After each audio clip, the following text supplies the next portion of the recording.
20 ans pour construire le plus grand champ de gaz du monde.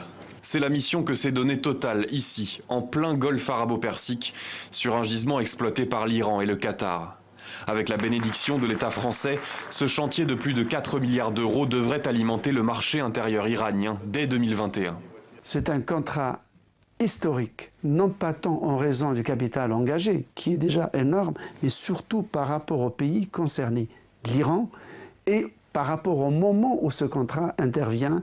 Il intervient en effet au moment où les États-Unis, suivis par leurs alliés du Golfe, désignent l'Iran comme l'ennemi absolu qu'il faut boycotter vaille que vaille. Total décide donc de sauter le pas, qui plus est avec un contrat conforme aux normes internationales, puisque les sanctions contre l'Iran ont été en partie levées début 2016. Même si le président américain est favorable à de nouvelles mesures punitives, la stratégie de Total semble payer. C'est le fruit d'une longue politique du groupe en Iran où il est présent depuis 1954. Depuis cette époque, bon an, mal an, le groupe a résisté à toutes les tempêtes et est resté sur place, y compris pendant la période où les États-Unis avaient produit un amendement spécial menaçant de sanctions très sévères tout groupe étranger qui investirait en Iran. En pleine crise du Golfe, Total permet à la France de renforcer, voire d'orienter son partenariat vers l'Iran.